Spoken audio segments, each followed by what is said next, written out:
This is the build-up. They want to remove me, to silence me, to discredit me.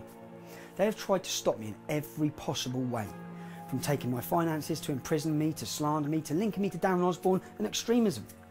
Now they want to take away the final thing I have. If they can do it to me, they can do it to you.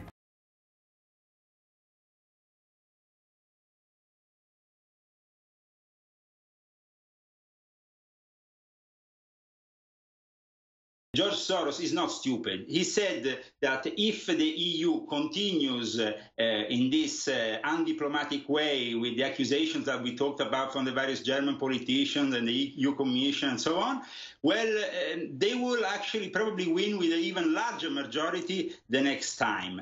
But, of course, George Soros is not a friend of Italy. He's a friend of the Democratic Party in Italy, and in fact, he has used this, let's say, this possibility for him to talk to the Italian audience to immediately accuse this new government of basically not being suitable for Italy.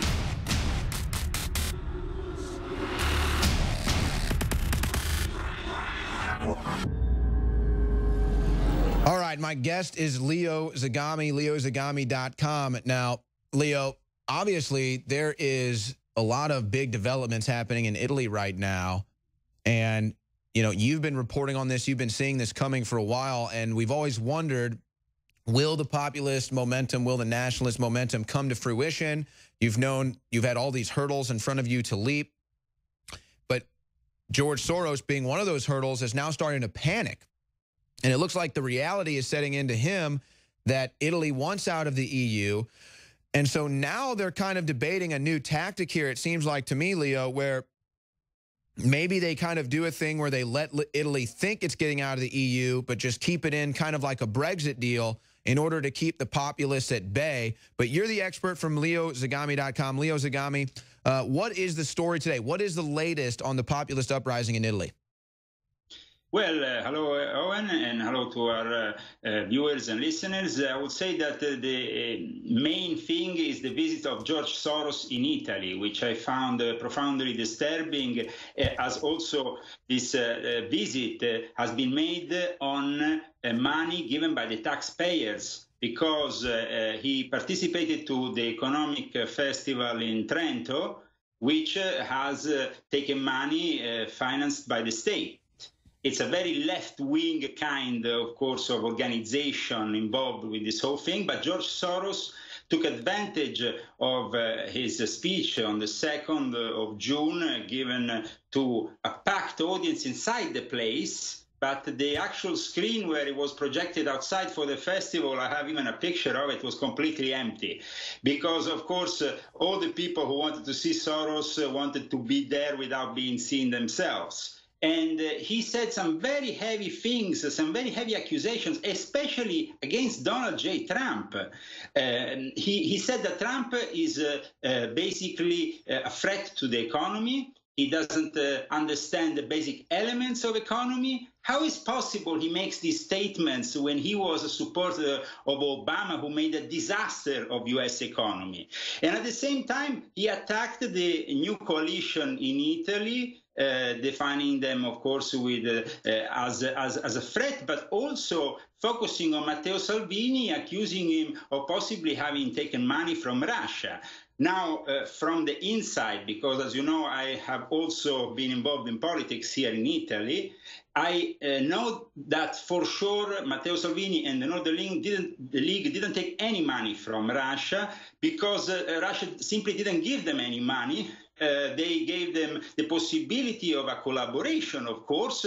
They are in very good terms. And in fact, Matteo Salvini, who is the new Minister of Interior, who has promised in the last few days that he will deport 500,000 immigrants from Italy, creating, of course, chaos in the EU. And George Soros had to intervene directly. He arrived there at the festival and said, before he arriving at the festival, in an article for the Corriere della Sera, warned Italy of being in this position, and also warned the EU of having given Italy the possibility with their actions of electing the Northern League and the Five Star Movement. Basically, George Soros is not stupid. He said that if the EU continues in this undiplomatic way with the accusations that we talked about from the various German politicians and the EU Commission and so on, well, they will actually probably win with an even larger majority the next time. But of course, George Soros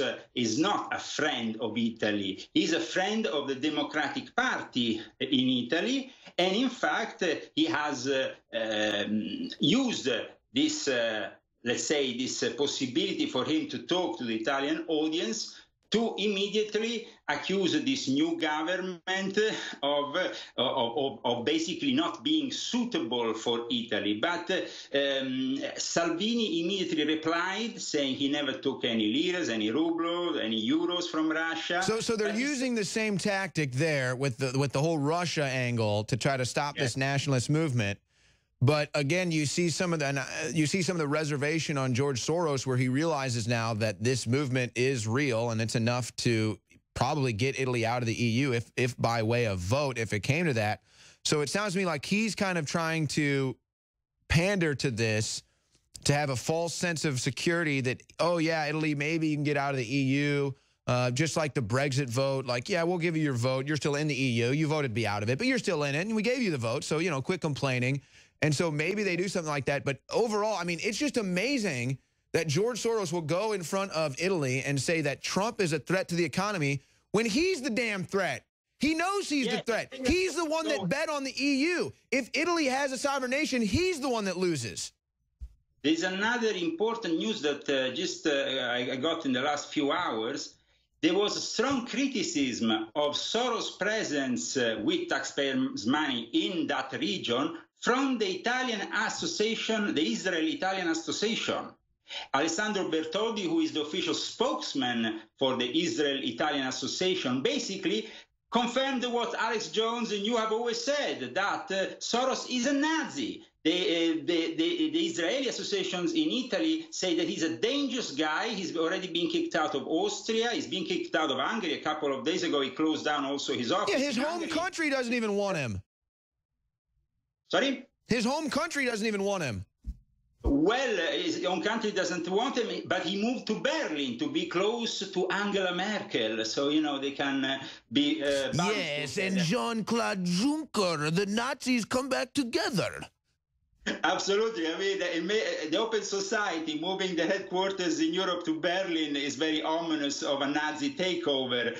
And the crazy thing is this parliament is just coming together in the next couple of days, this new government in Italy. But of course, we had the worst attacks on it already from the Democratic Party in Italy, accusing them of being fascist and so on. But Matteo Salvini went down to Sicily and said very, very clearly, Sicily can't become the refugee camp of Europe. I mean, come on, guys, you can't make Sicily the refugee camp of Europe. It's completely impossible to tolerate for Sicilians. And I think that everybody knows that Sicilians can get very dangerous at times. So I think that George Soros should really leave Italy. Matteo Salvini in the last few hours also added fuel to the fire, as you say. And he said that soon George Soros will not make, maybe he will not be welcome anymore in Italy. It will not be possible for Soros to come in Italy again, because he will, of course, have argued with one of the most of the key figures, the Interior Ministry, who is also the head of the police in Italy, by the way. So to have an argument with the head of what is the driving force of Italian society at this moment, keeping the security in Italy, I mean, is not a good idea. Any case, the fact that they want to connect Salvini with Putin is typical, like they did with Trump and Russia. So the techniques are exactly the same. It's just like something we have seen over and over again. The liberals going crazy. The media in Italy can't just take and let them work, can take the situation, and they seem to be panicking, all of them. So I think it's a very interesting situation. And like you said, maybe they will give Italy the illusion of getting rid of Europe.